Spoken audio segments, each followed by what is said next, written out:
from the stage of the world's greatest variety theatre, it's Beat the Carrot. Now please welcome the star of our show, Jasper Carrot.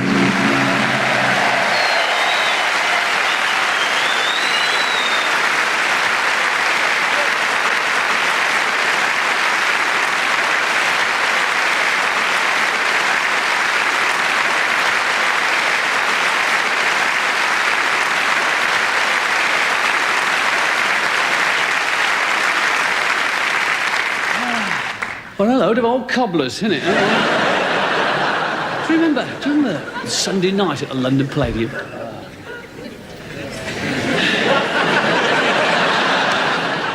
Me English. I think we tend to take television for granted these days. Do you ever feel that you think, it's television again? Do you ever feel that? No, well, you don't. At least you're honest. Well, we'll have him out. There he is, fifth row, second along, one with the curly head. I always like... I think now we tend to look at TV programmes, we pick faults. You know what I mean? Like, you get really sort of pernickety, don't you, know? And, like, I was watching Match of the Day today, right? Now, normally, I've never seen Match of the Day very much because it was always been on a Saturday night and I've always been working, right? And now, on a Sunday, I've been watching it, right? And I am fascinated with Jimmy Hill's chin. What an incredible chin, isn't it? You could get pickles out of a jar with it.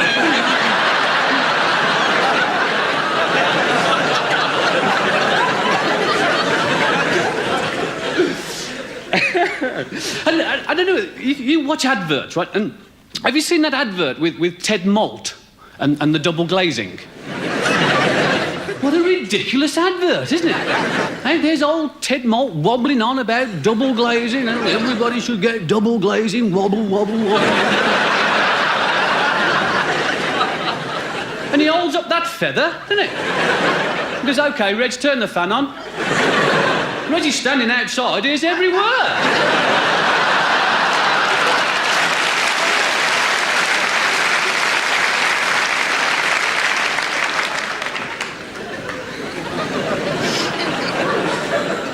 Then there's that dog with the bog roll round its head. Don't show the bloke with his trousers round his head.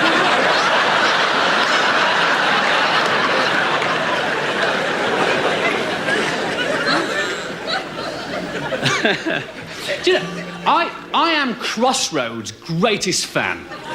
No, come on, give it credit where credit's due. That is the most consistently funny programme on television. There's always something new with Crossroads, isn't it? I mean, the latest thing is Spot the Strings. Hello, Meg.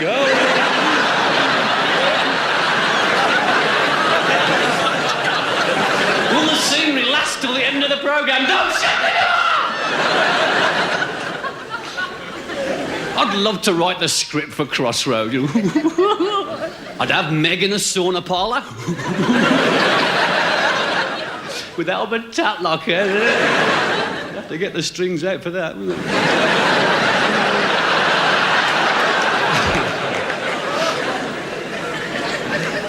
What would you do with Benny?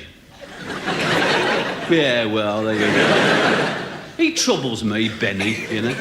Oh, I often sit in bed worrying about Benny. I mean, is he really like that?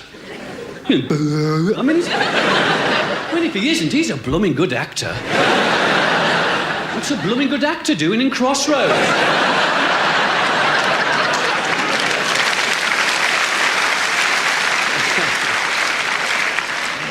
Then there's Blankety Blank. Hey, that's for the mindless, isn't it? I bet Benny watches that. Oh, here, the prisoner has been sitting alone in his cell for 6 months without female companionship and decides to have a blank.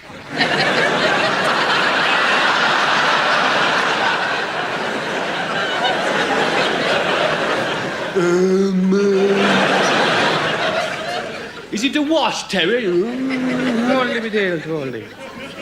I think kids' programmes, I think, are That's what television is about. I mean, I pay my licence for kids' programs. Are you into Tiswas? Are you into that? Yeah.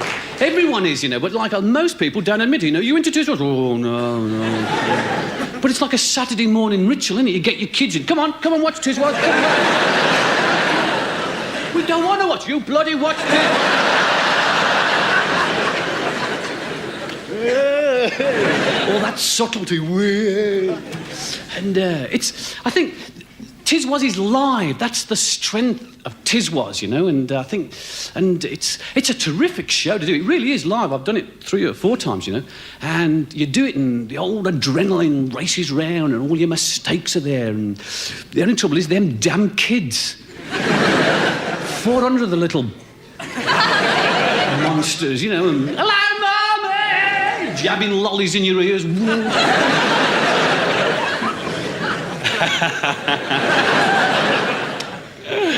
There we have a cartoon featuring Bugs Bunny and Donald Duck. See you in a bit. Right, you little bart.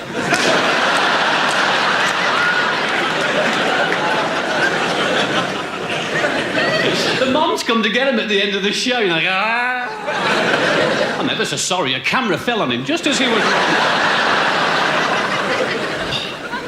Great theatre to play this, And it's... London's lucky, isn't it? Because it's got, so many theatres of this quality.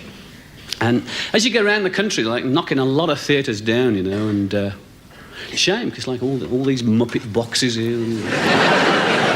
lovely things. And they're replacing all these theatres with, like, community centres and big sports complexes. You have to do concerts in sports halls. You have to do these massive, great aircraft hangar things, and you're doing a concert and people are clay pigeon shooting and... They forget to cancel the badminton courts. It's just too bad. People play badminton in the audience. I'm a bloody member, I'll play.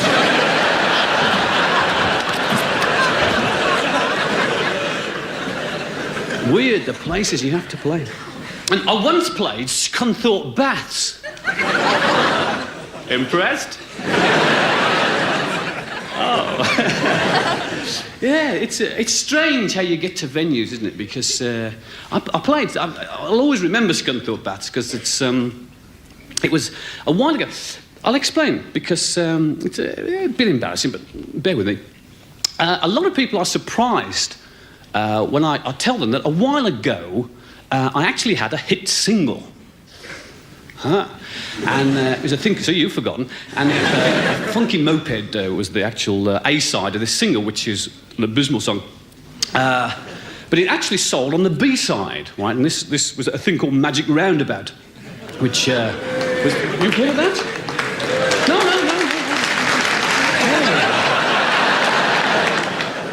Oh, really? I feel like Andy Williams. Oh, hi there. And Scunthorpe is... an interesting place, very nice place, but I believe there's not a great deal for young kids to do.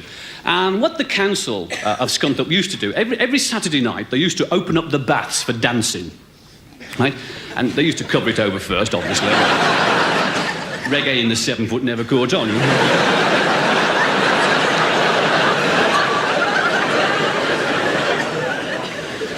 And they used to... They used to book these groups like Kenny and Slick and the Bay City Rollers, all that heavy stuff, you know what I mean? And they're obviously running out of groups and they're looking for new ones to book in. So they must have been reading Melody Maker or something, and they're looking down the chart lists in there and they see Funky Moped, Jasper Carrot. So they phoned this manager of mine up. They said, do Jasper Carrot want to play Scunthorpe Baths? And the manager's not daft. He said, they might. How much? He said, well, we don't pay any more than 300 quid. So he phoned me. He said, hey, Carrot, do you want to play Scunthorpe Baths for 300 quid? I'll drink Scunthorpe Baths.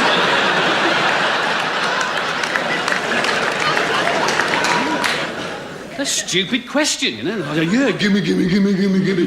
And he doesn't tell me about the group bit, you know. So, like, this Saturday night, about 4 weeks later, I bowl off to Scunthorpe Baths. Manager comes along for the laugh, obviously. Get to Scunthorpe Baths, 1,700 kids, packed packed into Scunthorpe Baths, right? And I'm underneath, because that's where the dressing room is. And it's the whole basement of the baths. It's an immense dressing room. You get your own boiler and... The only trouble is it's only 4'6" high.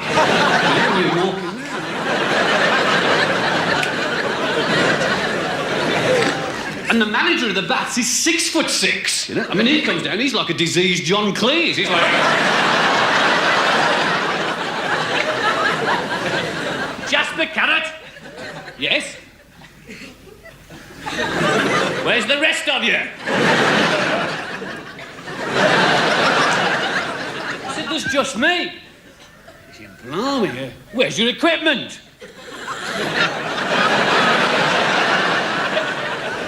And he stood up. The blood was everywhere. I was really concerned. Are you all right? Have you got me money? And when he came round, he started to panic, you know, 1,700 kids to entertain and me. And he starts running round and he gets the DJ's microphone next to you. And then... And the stage at Scunthorpe Baths is only 3 inches high, right? It's just up there. And all the kids stand up to the front of it.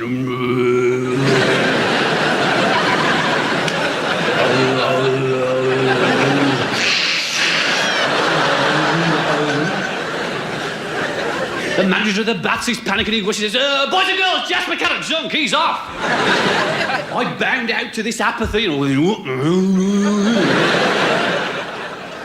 And I started to panic, and I've got to entertain 1,700 kids for 45 minutes for 300 quid. And I started going back to all those folk club days. I used to do folk clubs, you know, and I used to know 2 songs. One was Wild Rover and the other one wasn't. Gypsy Rover, that was it, Gypsy Rover. And I was doing Wild Rover and Gypsy Rover and have a wild gypsy up your rover. And I was going down like Bobby Crush on an oil rig. You know? And then I remembered I knew Have a Nagila, you know, because that's terrific. They can clap in that when it goes on for a bit, you know.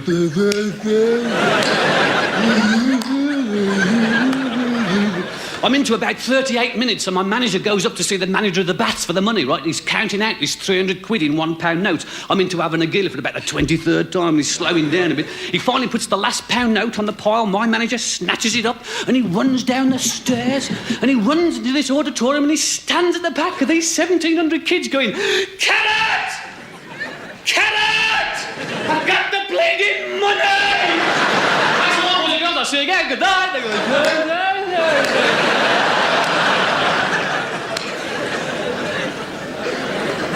I just thought I'd tell you that, you know.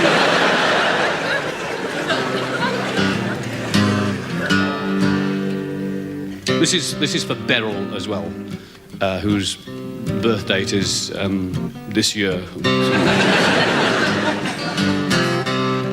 The delivery of the song has had no influence or forbearing from Jake Thackeray whatsoever.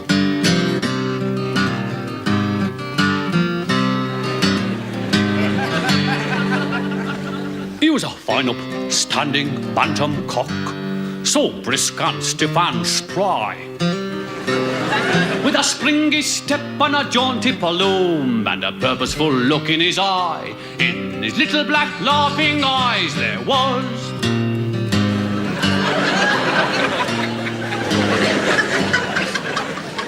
I took him to the coop and introduced him to me 17 wild-eyed hens. He tooped and he tooped as a hero toops. He bowed to them all and then he upped and he tooped them all again.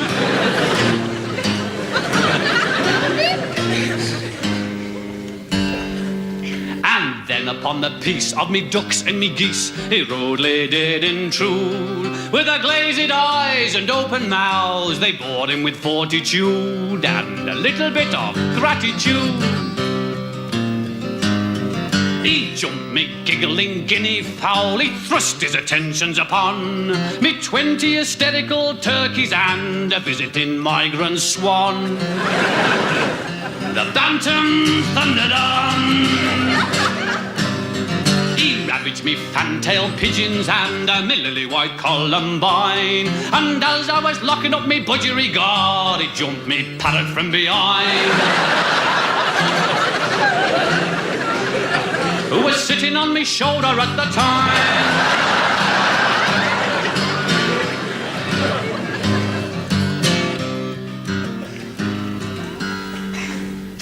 All of a sudden, with a gasp and a gulp, he clapped his wings to his head,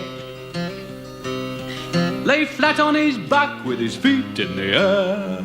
Me bantam cock lay dead, and the vultures circled overhead, they did.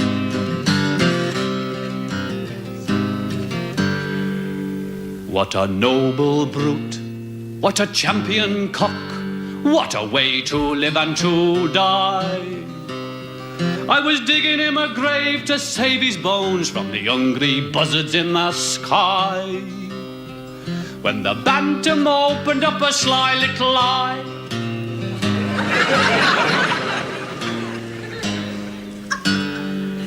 He gave me a wink and a terrible grin, the way that rapists do. He said, you see them big daft buggers up there? I'll be down in a minute or two. I'll be down in a minute or two.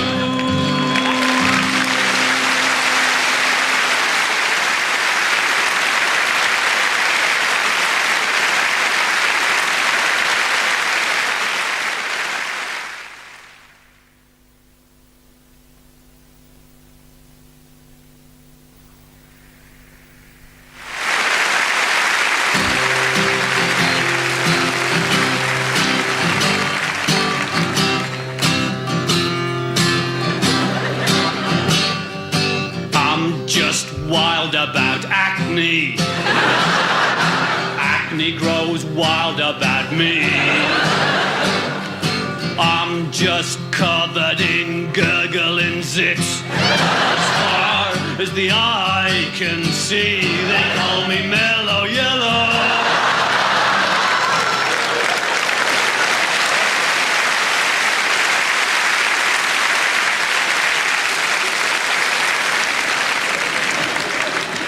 I got that one in Australia because they're sick out there, you know. I went there last year, and the flight to Australia is a real test of endurance. You're actually in the air for like over 24 hours, plus your stopovers and things, you know. And it's boring, isn't the word? No one ever takes enough to read. You know, you can take Lord of the Rings and Encyclopedia Britannica. You'd never, got no chance of finishing that. And I was like, sort of reading backs of fag packets, toothpaste tubes, anything. And they have these magazines which go around. There's about a dozen of them. They're like gold, because you read everything, who's printed it. And I was reading one of these motor racing magazines, right? And I'm not into motor racing at all, but I just happened to be reading this magazine. And motorsport or autosport, something like that. And I came across a photograph which was... right, I would never have spotted it otherwise. And it was this photo, this big full-page photo of this Formula One racing car that was sponsored by Durex. Right? Isn't it amazing? That word has such an effect on people. But, it was on a Formula One racing car, so it can't be that bad, can it? Well, the BBC thought so, to be honest. Because, it was at the Grand Prix at Silverstone, and they wouldn't show the Formula One racing car with you-know-what written on it. A bit awkward, because it was leading most of the time. There was a photo of it in this magazine, this beautiful, sleek Formula One racing car with Durex written all over it, and it's in the pits with a burst tyre.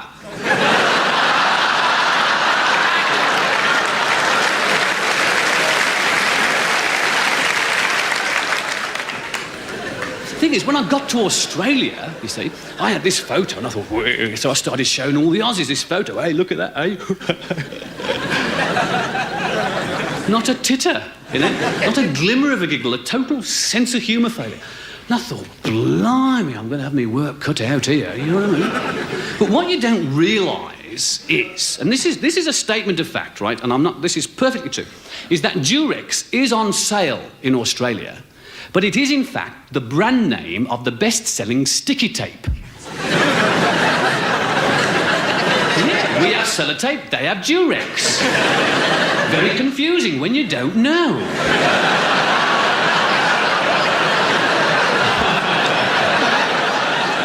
You're way ahead on that one, huh?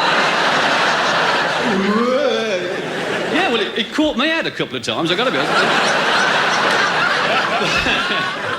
Well, the thing is, I mean, you go into a chemist in this country and it's very low-key, isn't it? It's all sort of,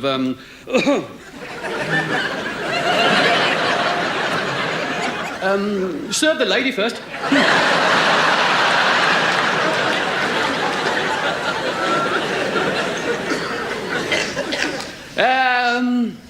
A packet of, Rex, please. You are. A bottle of Lucasade. Is there in these shops in Australia, big Aussies that come in? Here, good day, a packet of Durex there. Giant size.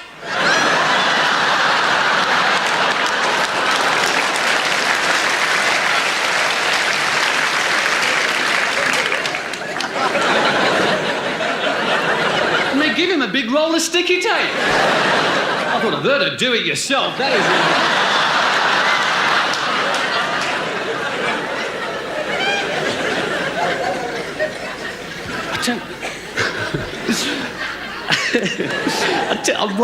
I must do this while I'm in London. I'm going to go to Earl's Court for a couple of days.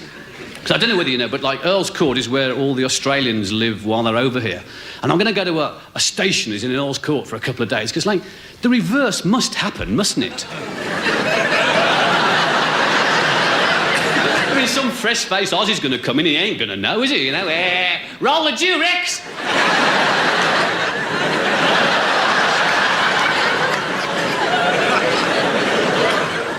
A roll?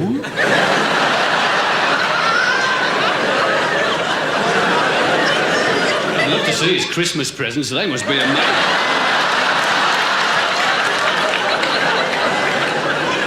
You're there, auntie. Woo! Kids would have a field, wouldn't they? Come on, Grandma, no!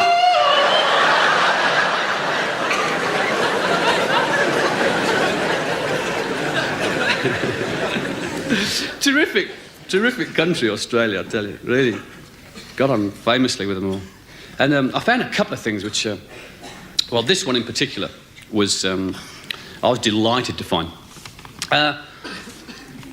From your previous response, actually, some of you may well be aware, for quite a while now, I have been collecting motor insurance claim form statements. Right? Some of you know, fair enough. The thing is, I found some more in Australia. That's what I'm getting into. What I'll do obviously there's quite a few people who haven't the faintest idea what we're on about. What I'll do is, I'll do a few English ones first, to sort of give you the idea of how it goes and what the reason for it all is. And the thing is, if you drive round in cars and on bikes, you have accidents, right? And when you have an accident, the insurance company sends you one of these silly claim forms, right? And on the back is a big empty space, right? And it says at the top, give in your own words a description of how the accident occurred. And this is where you get your chance to write your version down, right? Which is totally different from everybody else's. But when people have had accidents, they're, pent up and frustrated, and they're trying to blame anyone but themselves. And they write things down which they don't actually intend. And these are genuinely, and people do ask me, these are genuinely what people have written on their claim forms when they've had an accident and sent into this insurance office in London, and their extracts taken from what they've written.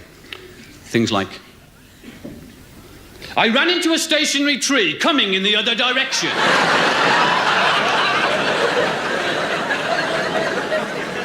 The accident was caused by me waving to the man I hit last week.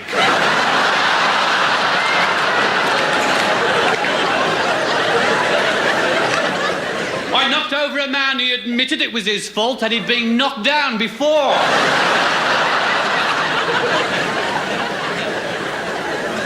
Now, I have literally dozens and dozens of those, hundreds of them almost. So you can imagine my delight. I've been in Australia about a week, right? And I'm reading some local papers and things, and I come across this. This is an actual photostat of what I found. And much to my delight, they have exactly the same system in Australia as we do. And they write more or less the same sort of things that we do, right? Only much better. These are Australian motor insurance claim form statements. The pedestrian had no idea which direction to run, so I ran over him.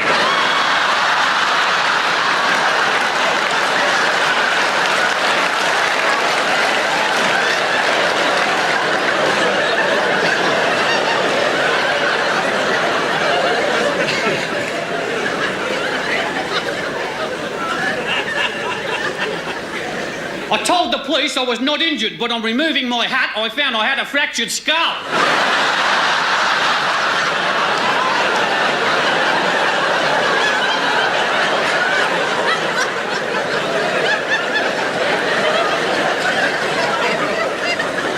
The bloke was all over the road. I had to swerve a number of times before I hit him.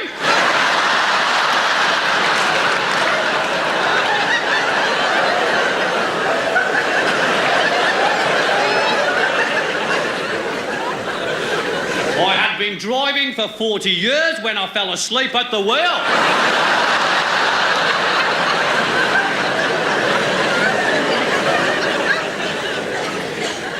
And this is my favourite of all time. I saw a slow-moving, sad-faced old gentleman as he bounced off the bonnet of my car.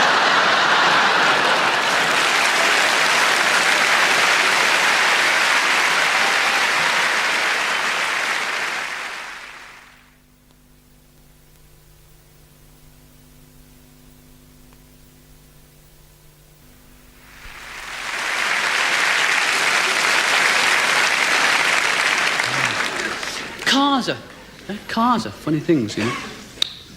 And I have a mother-in-law, right? I have a mother-in-law. And I'm not going to do all the old mother-in-law jokes. You've heard them all anyway. And I have a terrific mother-in-law as well. Fabulous person. And I've just bought her a house in Iran. They're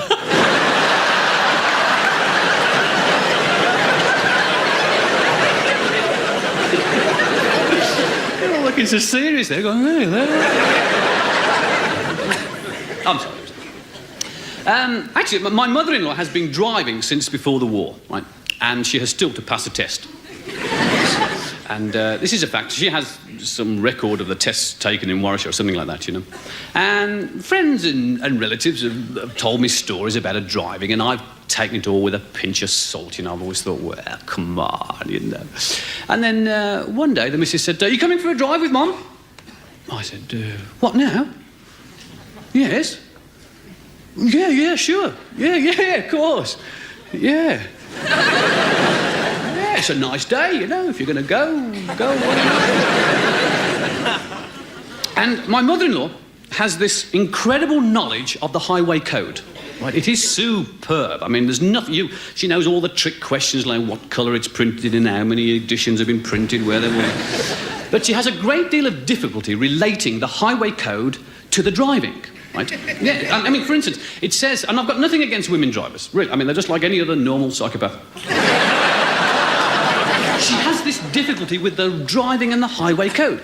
And it says, you know, in the highway code, before pulling out, check your rearview mirror, right? So she checks the rearview mirror and she pulls out. It doesn't matter what's coming. Because it said to check your mirror, it's safe to pull out. That's how she figures it. The people coming behind have seen her check your rearview mirror and know she's pulling out. That's how she figures it, you see. There was a lorry coming. A 10-ton lorry.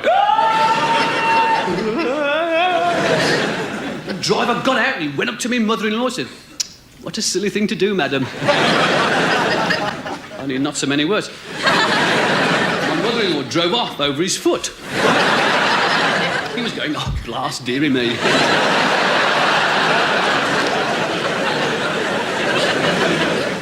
So I'm sitting in the back of the car and the mother-in-law pulls the choke out, sticks her handbag on it.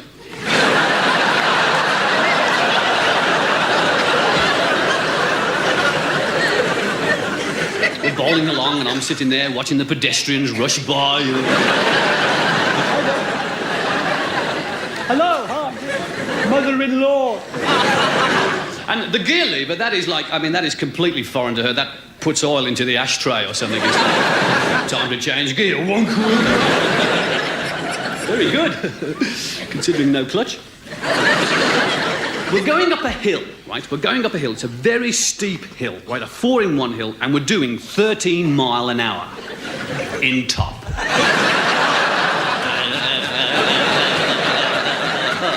Oh, the car is going to fall to bits. When we get to the top of the hill, Hail Mary, Mother of God. People are driving by going, what the hell's going on? Hello there! Mother-in-law!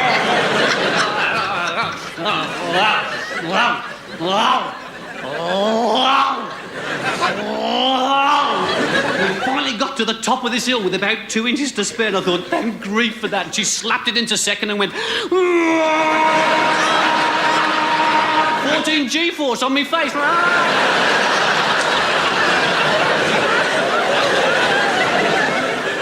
Passing everything that had passed us coming up the hill.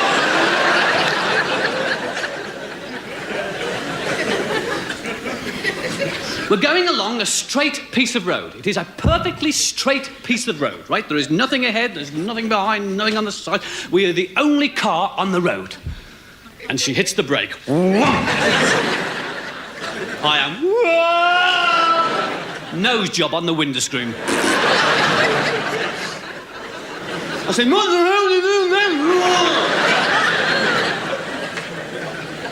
She says, it's him, the road hog.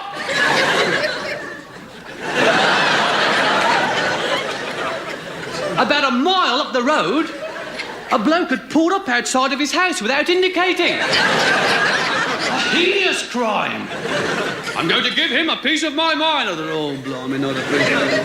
Off we go, kangarooing up the road. By the time we got to the car, the bloke had gone out, gone in, had a bath, got changed.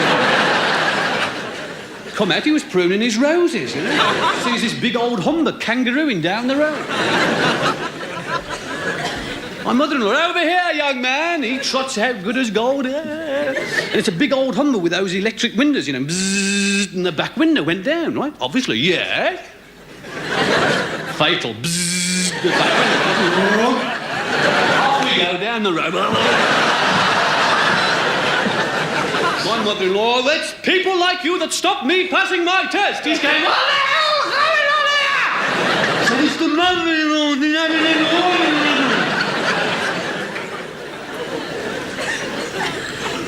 She's been driving for nearly 50 years and she's never had an accident. She's seen thousands. I used to live on the main A41, you know. For many years, and it's the sort of the London Holyhead Road, and when it gets to Brum, by Jove, it gets busy, you know. And I mean, you know, we used to have pets. Every family has pets, don't they? Only ours didn't last too long. About 4 days was the record. I think it was a lorry job. To come home from school, hello, Mum, where's Rover? Tiddles. Everything got run over on the A41, you know, budgerigars, goldfish. You know. I grew up with a fear of heavy goods vehicles. Yeah, you know, kids are scared of ghosts and things that go bump in the night. I was scared of heavy goods vehicles, quite rightly, with this mayhem going on in the A41. And that, eventually, that seemed strange to me because perhaps one of the most enjoyable jobs I've ever had was, in fact, driving a lorry. And I learned at Butlins, strangely enough. They actually taught me to drive a lorry. They wanted volunteers to drive a lorry, right? And I volunteered. I thought, well, I've got a driving licence, and it was clean. And I thought, yeah, I'll have a go at that, you know, get over my fear. And I became in love with lorry driving. It's not as mundane a job as you may think. And I went to this lorry driving school. I spent 4 weeks on an intensive, you know, lorry driving course, and learned all about lorry driving. And the first thing they teach you at these lorry schools, right, is how to lech out of the cab window. Yeah, it's obligatory. Every time you pass a young lady in the street, you've got to hang out your cab and, oh, darling, how you going on?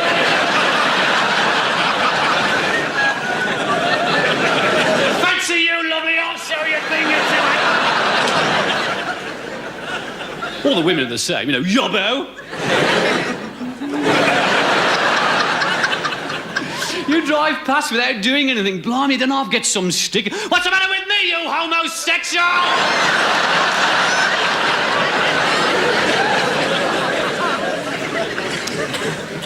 When I left the camp, escaped more than anything, I went back home to Brum, and I started looking round for a job as a lorry driver. You know, I was really into it.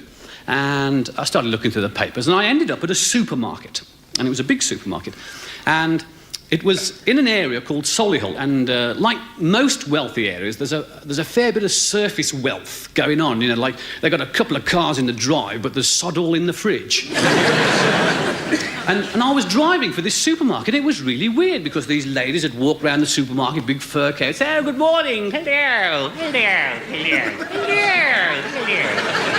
And they'd buy like a rasher of bacon and 2 eggs. And I'd have to deliver it. In a 3.5-ton truck.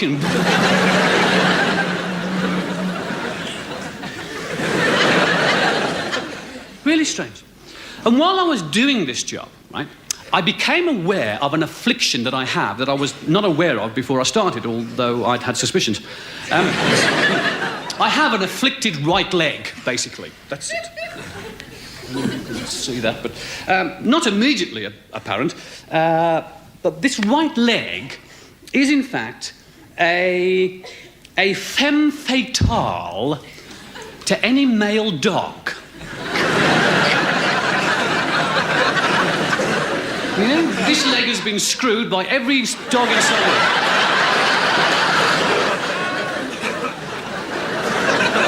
It's in fact a half-inch longer than the left, believe it or not. And that's a pretty awkward affliction to have when you're delivering groceries, because most of the time you're fairly defenceless, aren't you? You know, you're walking up the path with a big box of groceries and you ring the bell with your nose. Ring.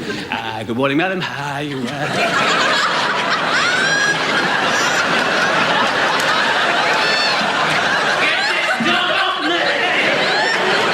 It's all right, he won't be long.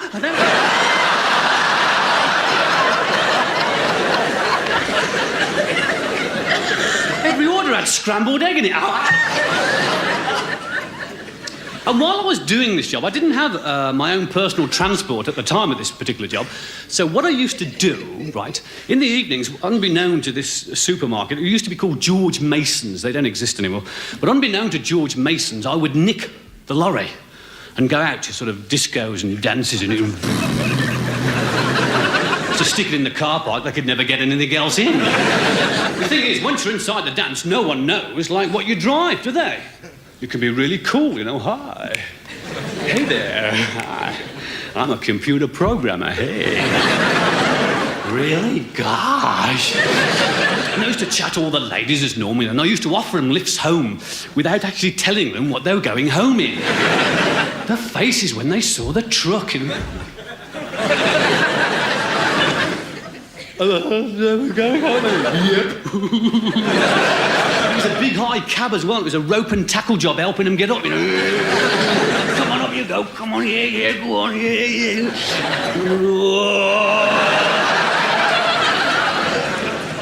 But, you know, you could never get anywhere. You can't be suave in a 3.5-tonner, can you? You used to drive them home and drop them off. See you again? Certainly not. Oh, good night. Good night.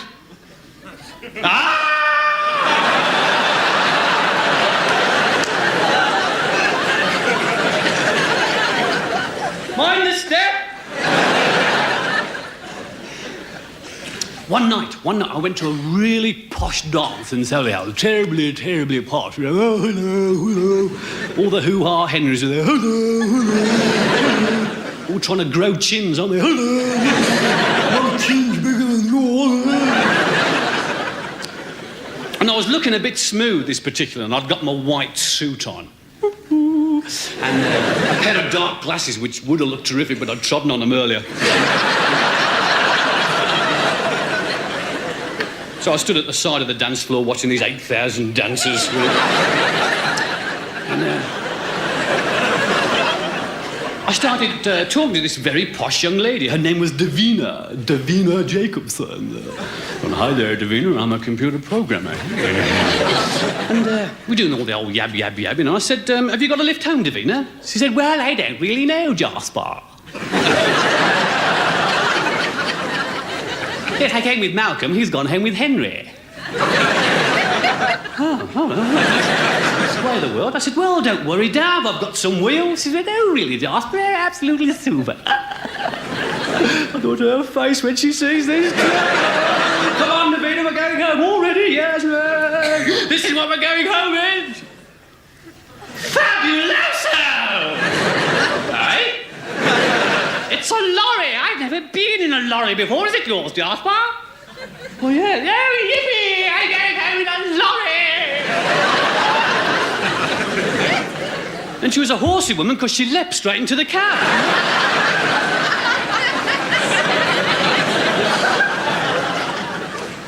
Driving her home, she was ecstatic. What a fabulous lorry, Jasper. Isn't it absolutely super? And look at all the Yorkies.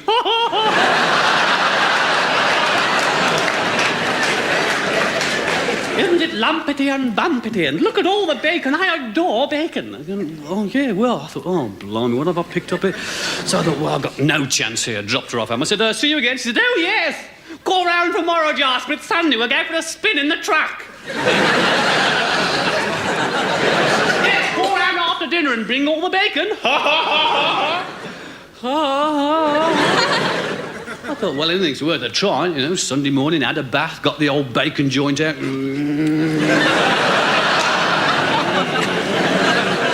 Hey, let's go, Porky. Hey. In the truck, off to Solihull. And she lives in one of these great big posh houses in Solihull with a big in and out gravel drive, you know, and I had the lorry up that. And the gravel was. Went round 4 times. Pulled up outside the front door.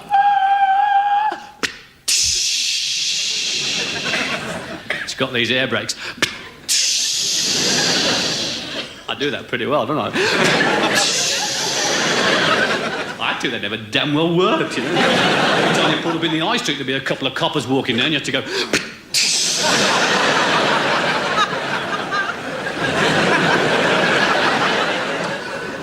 So I walked up to the front door and I rang the bell with my nose. Ring. I could never get out of the damn habit with that, you know. The door opened and it was a mum. Yes? George Mason's, I'm sorry, we're Sainsbury's. Said, no, I've called for Davina. So do you, Jasper? Huh. Oh. Davina? It's Jasper. Oh, fabuloso. Yippee.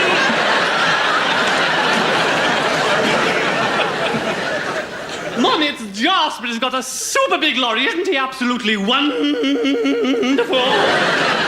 Mummy, this is Jasper. Jasper, this is Mummy. I went, how do you do, Mrs. Jacobson? Very pleased. At that precise moment, Sebastian appears, who is an Afghan hound.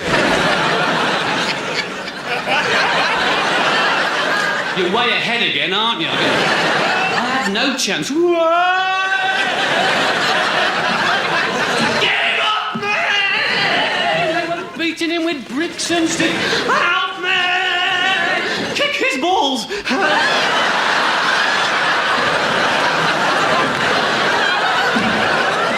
ones on the lawn!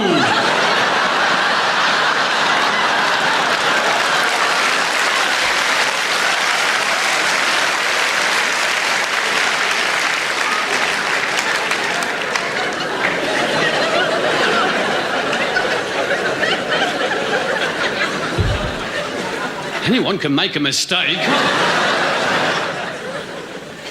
There were tears in my eyes, let alone his. After about 20 minutes, they managed to drag him off. Then I was led into the lounge and I had to meet her dad, and he wasn't too impressed. Oh, hey, you look a mess. I've just been raped by your Afghan, I had to meet her auntie and her gran and her uncle and her sister and their whole friends. The whole room was full of... Everybody's wondering where the smell of the bacon's coming from. I bet they're Jewish. I thought, I'll bet they're Jewish. After about an hour, the old cucumber sandwiches come out and the cups of tea and everybody's yabbing. Then Sebastian appears. Luckily, he's too knackered to do anything. So what does he do? He sits down in the middle of the room in full view of everybody, starts licking his bum.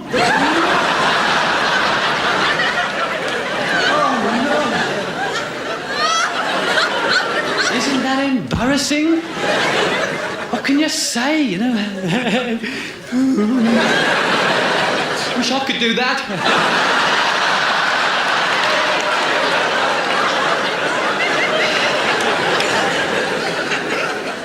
You know when you've said the wrong thing, don't you?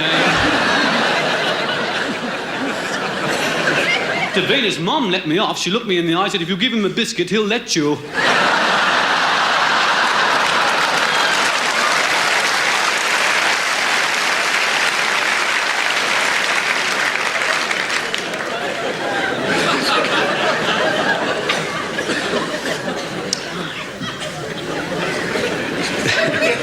We got on real well after that, me and Mrs. Jacobson.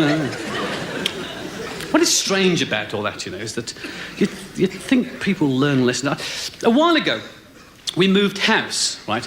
And we moved out into the country, and it's somewhat remote.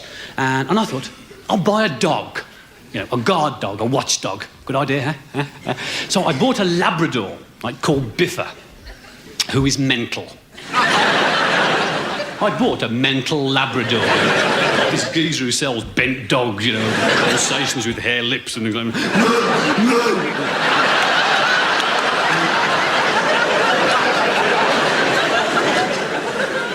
He sells me this loopy Labrador. A real loop, like, leaves the meat, eats the dish. Walks backwards, wagging his head.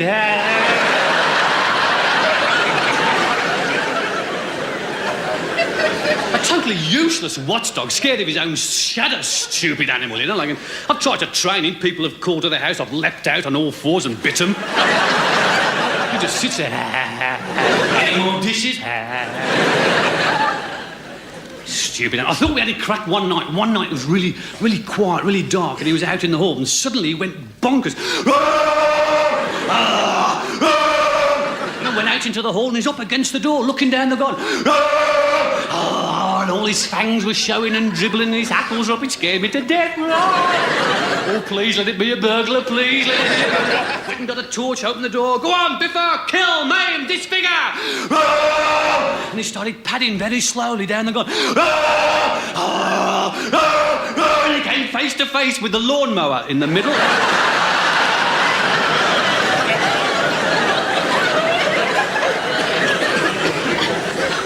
And he savaged the lawnmower. That is his sum total to date, a lawnmower. Got up the burglar according to our house, armed with a lawnmower.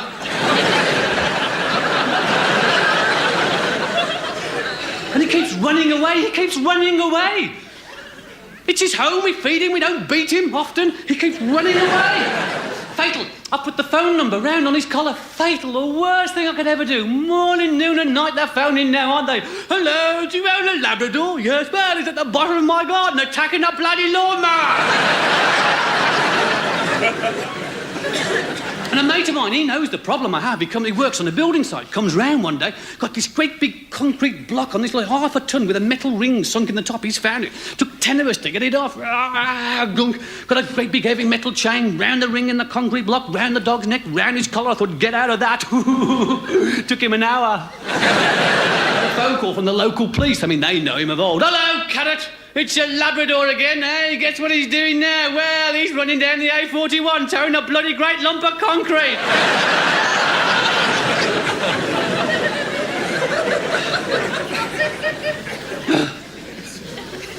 I found out how he gets out.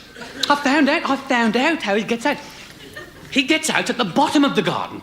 That's how he gets out. We've got a canal at the bottom of the garden, but he gets onto the towpath. That's how he does it. And he runs up the towpath and he comes off on this bridge up the canal and he gets off and runs on into the local village where you can always find him. He's sitting outside the fish and chip shop. He eats fish and chip paper. I cannot believe it. People don't, but this dog eats fish and chip paper. No, it does. Look, we're one. But if he's been missing for a few minutes, I can get him, because I can get into my car and I can drive round to this bridge, right?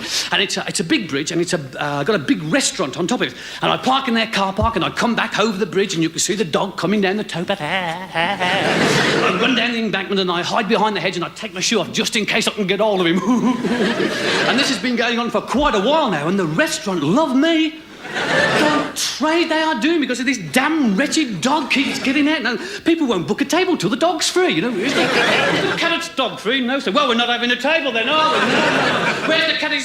That's a dog. It's the Carrott's dog. It's the Carrott's dog. Table 1, table 5, table 7, whatever. It's the Carrott's dog. Hey, where's the Carrot? Oh, he'll be along any minute, sir. He always has the Carrot now in his car. That's it. He parks in our car park. He comes back over the bridge. He runs down the embankment. He takes his shirt off, tries to beat the living daylights out of the dog. No, he does. I've got 3-1 on the Carrot, 4-1 on the dog. Where do you think you're going, you horrible little dog? To the fish and chip shop, are you? If I cop hold of you, I'll beat the living daylights out of you in your box. He hates those words, in your box, because when I shout, in your box, he has to turn tail and hammer back down to the towpath. Meanwhile, I've got to put my shoe back on, run back up the embankment, back over the bridge, taking a standing ovation from the people in the restaurant, getting into my car. I've got to drive down all the back lanes and get home before he can get into his box. I always make it and he doesn't know how. I'm going to turn up, I have a 15-minute one-way conversation with a Labrador and I think he's mental.